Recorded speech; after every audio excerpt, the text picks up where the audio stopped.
What is going on, guys? Welcome to Stock Talk with Nico Kritikos. Today, we're going to be checking out Carnival Cruise Line stock because the stock is now up over 7% today after they reported earnings. They had a huge beat and they raised their guidance as well. So, if we take a look here, we can see full year revenues hit an all-time high of $25 billion, over 15% higher year over year and with continued strength in demand.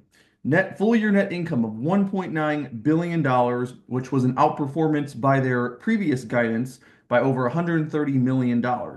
Then we had return on invested capital of 11%, and there was a lot of other great metrics here. So that is the good news with Carnival Cruise Line stock.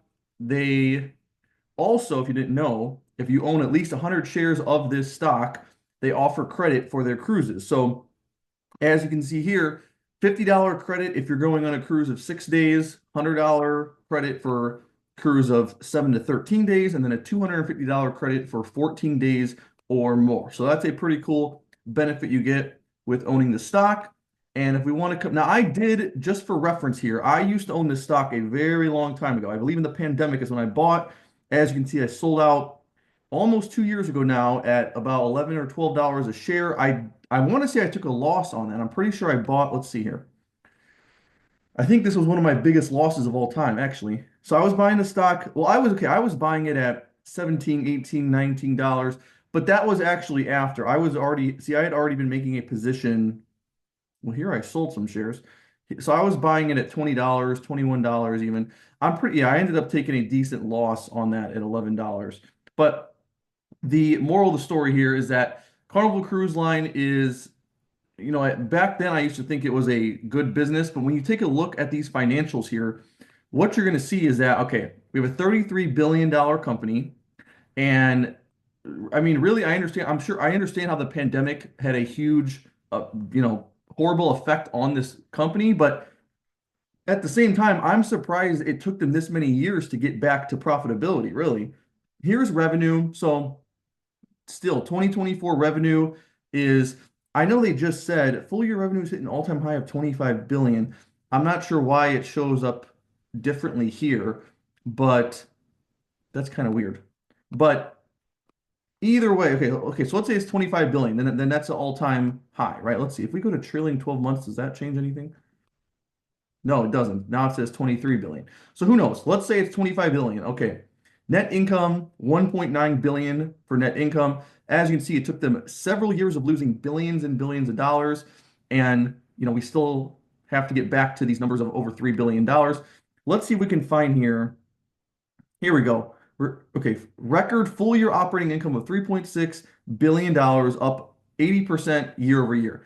That's a very good, I mean, you can't deny the progress being made here is outstanding, and that's great, but it still is just not a company I'd want to own because, I mean, for one thing, look at the cash to debt ratio.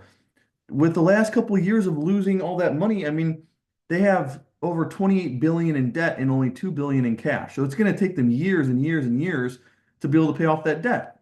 Um, I mean, the dividends, yeah, they cut the dividends in 2020. Shares outstanding have been going up in like insane from 2020 to now. It's been pretty much a double up of shares. So that's easily going to cut the stock price in half from 2020.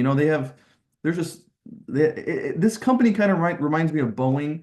They're just in a really bad situation. I mean, normally when you look at a business like Carnival or like Boeing, you think, okay, this is a powerful company. It has a good moat, competitive advantages, but really the financials are just not good here. The balance sheet is really bad. So analysts have them doing 1.7 of EPS and $2 of EPS, which I mean, that's good that they're growing in the right direction there, I guess. But okay, so let's do $26 a share you're paying even for next year. So you're paying 13 times forward earnings, let's say for next year. That's really cheap, right? That's really cheap. But so it's tough to say because, okay, 4P of 15, it says. I mean, I don't know. We've seen this company trade at 7 times and 10 times earnings. So really, it could go back down, really. I mean, if news comes out that people aren't booking cruises anymore or something, then I could see it going back down. So for me, it's just not a stock I want to own. I think they have a lot of work to do now with all this debt. I mean, look at Boeing, for example. Look how much that all that debt that they've acquired, look how much it weighs them down, especially now with, I mean, interest rates are coming down a little bit, but still with rates at over 4%, I mean, they're going to be paying a lot of money just for interest. So I don't know. This is just not a company I would be interested in buying, but let me know what you guys think down below, and I will see you in the next video.